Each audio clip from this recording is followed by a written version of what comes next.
안녕하십니까? 지성과 영혼의 깊이를 더하는 시간, 역사의 숨결에 오신 것을 환영합니다. 본격적인 이야기에 앞서 잠시 여러분의 손길을 빌리고자 합니다. 이 영상에 좋아요를 누르고 구독을 선택해 주시는 것은 이 진리의 메시지가 더 널리 퍼져나가도록 돕는 귀한 나눔이 됩니다. 여러분의 작은 클릭 하나하나가 누군가에게는 큰 빛이 될 수 있습니다. 이 채널을 통해 지혜를 얻으시는 모든 분들의 삶에 하나님의 크신 평안과 은총이 늘 함께 하시기를 기도합니다. 오늘 우리는 현대사회를 살아가는 많은 이들이 마음속 깊이 품고 있는 어쩌면 가장 근본적인 질문 하나를 마주하려 합니다. 바로 당신은 왜 성경을 믿습니까? 라는 질문입니다. 아마 이 질문을 받으면 많은 분들이 이렇게 대답할지도 모릅니다. 어릴 때부터 그렇게 배워서요. 혹은 그냥 교회에서 그렇게 가르치니까요. 물론 그 마음도 순수하고 귀한 믿음의 시작일 수 있습니다. 하지만 우리 한국 사회처럼 교육열이 높고 논리와 이성을 중시하는 사회에서 이러한 대답은 때로 충분하지 않게 느껴질 수 있습니다. 또 다른 분들은 이렇게 대답할 수도 있습니다. 제가 성경대로 살아보니 제 삶에 놀라운 변화가 일어났기 때문입니다. 성경은 제게 정말 효과가 있었어요. 이 또한 강력하고 진실된 간증입니다. 신앙은 분명 개인적인 체험을 통해 깊어지기 때문입니다. 하지만 이 두 가지 대답만으로는 회의적인 시선으로 가득 찬 세상 속에서 우리의 믿음을 굳건히 지키고 변호하기에 부족할 때가 있습니다. 만약 누군가가 나는 다른 종교를 통해 혹은 어떤 철학을 통해 삶의 평안을 얻었는데 그것도 효과가 있었으니 진리인가? 라고 반문한다면 우리는 어떻게 대답해야 할까요? 저 또한 그런 질문들을 품고 살았던 사람입니다. 저는 기독교 가정에서 자라지 않았습니다. 저의 어린 시절은 로스앤젤레스의 가난한 동네였고 홀로 저를 키우신 10대 어머니는 독실한 불교 신자였습니다. 저는 대학에 가기 전까지 복음이라는 것을 들어본 적조차 없었습니다. 그래서 처음 기독교를 접했을 때 제 머릿속은 수많은 질문으로 가득했습니다. 그저 믿으라는 말로는 해결되지 않는 지적인 갈증이 있었습니다. 오늘 저는 수년간의 고민과 연구 끝에 찾은 이 중요한 질문에 대한 저의 대답을 여러분과 나누고 싶습니다. 이것은 맹목적인 믿음이 아닌 이성과 증거에 기반한 확신입니다. 제가 성경을 믿는 이유는 다음과 같습니다. 성경은 다른 목격자들이 살아있던 시대의 사건의 목격자들이 직접 기록한 신뢰할 만한 역사적 문서들의 모음이기 때문입니다. 이 문서들은 구체적인 예언의 성취로 일어난 초자연적인 사건들을 보고하며 그 기록들이 인간의 창작이 아닌 신적인 기원을 가지고 있다고 주장하기 때문입니다. 이제 이 문장을 하나씩 함께 풀어가 보겠습니다. 성경 베드로후서 1장 16절에서 21절 말씀이 우리의 훌륭한 안내자가 되어줄 것입니다. 첫째, 성경은 신뢰할 만한 역사적 문서들의 모음입니다. 베드로후서 1장 16절은 이렇게 말합니다. 우리 주 예수 그리스도의 능력과 강림하심을 너희에게 알게 한 것이 교묘히 만든 이야기를 따른 것이 아니요. 우리는 그의 크신 위엄을 친히 본 자라 사도 베드로는 분명히 말합니다. 우리가 전하는 이야기는 누군가 지어낸 신화나 전설이 아니라는 것입니다. 누가복음의 저자인 누가 역시 서문에서 이렇게 밝힙니다. 우리 중에 이루어진 사실에 대하여 처음부터 목격자와 말씀에 일꾼된 자들이 전하여 준 그대로 내력을 저술하려고 붓을 든 사람이 많은지라. 그 모든 일을 근원부터 자세히 미루어 살핀 나도 데오빌로 각하에게 차례대로 써보내는 것이 좋은 줄 알았노니 이는 각하가 알고 있는 바를 더 확실하게 하려 함이로라. 누가는 맹목적인 믿음을 강요하지 않습니다. 오히려 더 확실하게 알게 하려 함이라고 말합니다. 이것이 성경이 다른 고대 신화, 예를 들어 길가메시 서사시와 같은 문헌들과 근본적으로 다른 점입니다. 성경은 역사 속에서 실제로 일어났던 사건들에 대한 기록입니다. 둘째, 이 문서들은 목격자들이 직접 기록했으며 다른 목격자들이 살아있던 시대에 기록되었습니다. 다시 베드로후서 1장 16절 하반부를 보면 우리는 그의 크신 위엄을 친히 본 자라고 강조합니다. 요한일서 1장에서는 사도 요한이 더욱 생생하게 증언합니다. 태초부터 있는 생명의 말씀에 관하여는 우리가 들은 바요, 눈으로 본 바요, 자세히 보고 우리의 손으로 만진 바라. 이것은 범죄 드라마에서 결정적인 증거가 되는 일치하는 목격자 진술과 같습니다. 그런데 여기서 한 걸음 더 나아가 이 기록들은 사건이 일어난 지 수백 년이 흐른 뒤에 쓰인 것이 아닙니다. 사건을 직접 보고 들었던 수많은 다른 목격자들이 여전히 살아있을 때 기록되고 회람되었습니다. 사도 바울은 고린도전서 15장에서 예수님의 부활을 증언하며 부활하신 예수님께서 베드로와 12제자에게 그리고 그 후에는 500여 형제에게 일시에 보이셨나니 그 중에 지금까지 대다수는 살아있고라고 말합니다. 이 편지가 쓰일 당시 예수님의 부활을 직접 목격한 증인이 최소 300명 이상 살아있었다는 뜻입니다. 만약 이것이 거짓이었다면 누군가는 아니, 나는 그런 것을 본 적이 없는데 무슨 소리냐? 라고 반박했을 것입니다. 하지만 그런 반박의 기록은 어디에도 없습니다. 어떤 이들은 이렇게 주장합니다. 성경은 오랜 세월 동안 수많은 번역과 필사 과정을 거치면서 변질되었다. 원본도 없지 않은가? 일견 타당해 보이는 주장입니다. 하지만 이 주장이 성립되려면 인류 역사상 가장 거대하고 완벽한 음모가 성공했어야만 합니다.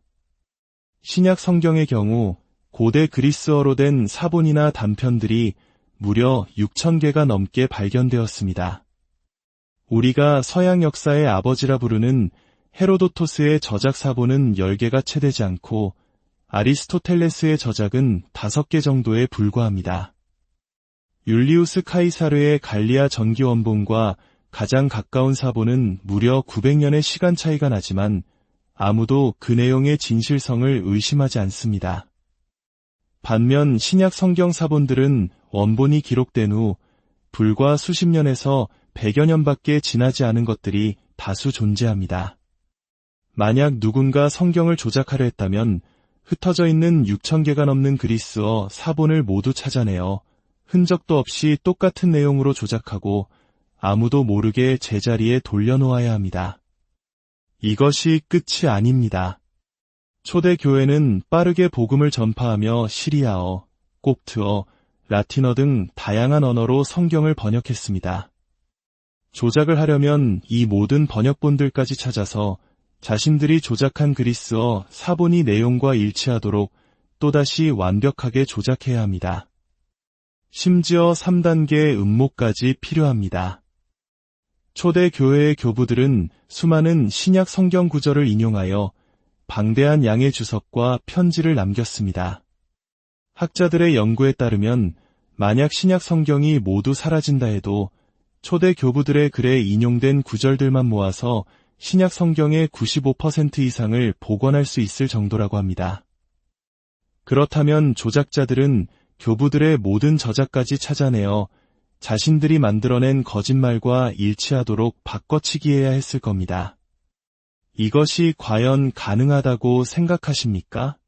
오히려 성경이 수많은 사본과 번역본, 인용문들을 통해 놀라울 정도로 일관성 있게 보존되었다는 사실 자체가 그 신뢰성을 강력하게 뒷받침합니다. 셋째, 성경은 초자연적인 사건들을 보고합니다. 베드로후서 1장 17절과 18절은 예수님께서 변화산에서 영광스럽게 변모하신 사건을 증언합니다. 지극히 큰 영광 중에서 이러한 소리가 그에게 나기를 이는 내 사랑하는 아들이요 내 기뻐하는 자라 하실 때에 그가 하나님 아버지께 존귀와 영광을 받으셨느니라. 이 소리는 우리가 그와 함께 거룩한 산에 있을 때에 하늘로부터 난 것을 들은 것이라. 성경은 인간의 능력을 뛰어넘는 사건들로 가득합니다. 혈루증을 앓던 여인이 즉시 치유되고, 나면서부터 눈먼 자가 눈을 뜨고 말 못하는 자가 말을 합니다. 심지어 예수님께서는 폭풍우가 몰아치는 호수 위를 걸어오셨습니다. 그리고 그 모든 초자연적인 사건의 정점에는 인류 역사상 가장 위대한 사건이 있습니다. 금요일, 그분은 십자가에서 죽으셨습니다. 그리고 주일, 다시 살아나셨습니다. 부활은 인간의 경험과 이성을 뛰어넘는 오직 하나님만이 하실 수 있는 초자연적인 능력의 증거입니다. 넷째, 이 사건들은 구체적인 예언의 성취로 일어났습니다. 성경의 예언은 노스트라다무스의 예언처럼 모호하고 해석하기 나름인 것들이 아닙니다. 지극히 구체적입니다. 베드로후서 1장 19절은 말합니다. 또 우리에게는 더 확실한 예언이 있어 어두운 데를 비추는 등불과 같으니 그 대표적인 예가 시편 22편입니다. 예수님께서 태어나시기 약 1000년 전에 다윗이 기록한 이 시는 놀라울 정도로 예수님의 십자가 고난을 상세하게 묘사합니다. 예수님께서 십자가 위에서 엘리 엘리 라마 사박다니, 즉 나의 하나님, 나의 하나님, 어찌하여 나를 버리셨나이까 라고 외치셨을 때 이것은 단순히 고통의 절규가 아니었습니다. 당시 유대인들에게 시편 22편을 보라고 말씀하시는 것과 같았습니다. 왜냐하면 당시 성경에는 장과 절이 없어서 특정 시편을 지칭하려면 그 첫 구절을 말해야 했기 때문입니다. 시편 22편을 펼쳐보면 사람들이 나를 보고 비웃으며 머리를 흔들며 조롱하고 내 손과 발을 찢었으며 내 겉옷을 나누며 속옷을 제비 뽑나이다 와 같은 구절들이 나옵니다. 심지어 십자가 처형이라는 형벌이 발명되기도 전에 기록된 이 시가 어떻게 이토록 정확하게 예수님의 마지막 순간을 그려낼 수 있었을까요? 이것은 인간의 지혜를 넘어선 더 확실한 예언의 성취입니다. 마지막으로 성경은 그 기록들이 인간의 창작이 아닌 신적인 기원을 가지고 있다고 스스로 주장합니다. 베드로후서 1장 20절과 21절은 결론을 내립니다. 먼저 할 것은 성경의 모든 예언은 사사로이 풀 것이 아니니 예언은 언제든지 사람의 뜻으로 낸 것이 아니요 오직 성령의 감동하심을 받은 사람들이 하나님께 받아 말한 것임이라. 성경의 저자들은 한결같이 여호와께서 이같이 말씀하시되 하나님께서 모세에게 이르시되 와 같은 표현을 사용하며 자신들이 전하는 메시지의 출처가 인간이 아닌 하나님이심을 분명히 밝힙니다. 아시아, 아프리카, 유럽 세 대륙에 걸쳐 약 1500년이라는 긴 시간 동안 서로 만난 적도 없는 40여 명의 저자들이 어떻게 하나의 통일된 주제, 즉 인류를 향한 하나님의 구원 계획이라는 거대한 이야기를 일관성 있게 써 내려갈 수 있었을까요? 이것이야말로 성경의 저자가 사람이 아닌 시간과 공간을 초월하시는 한 분, 바로 하나님이심을 보여주는 가장 강력한 내적 증거입니다. 어떤 이들은 과학을 내세우며 반박합니다. 과학적으로 증명할 수 없는 것은 믿을 수 없다. 이것은 역사적 사건에 대해 과학적 방법론이라는 잘못된 잣대를 들이대는 것과 같습니다. 과학적 방법론은 관찰 가능하고 측정 가능하며 반복 가능해야 합니다. 우리가 이순신 장군이 실존 인물임을 증명하기 위해 실험실에서 그를 되살려낼 수 없는 것과 마찬가지입니다. 역사적 사건은 법정에서처럼 증거 기반의 방법론으로 접근해야 합니다. 목격자들의 증언이 있는가?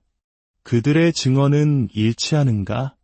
그들의 주장을 뒤엎을 만한 반대 증거가 있는가?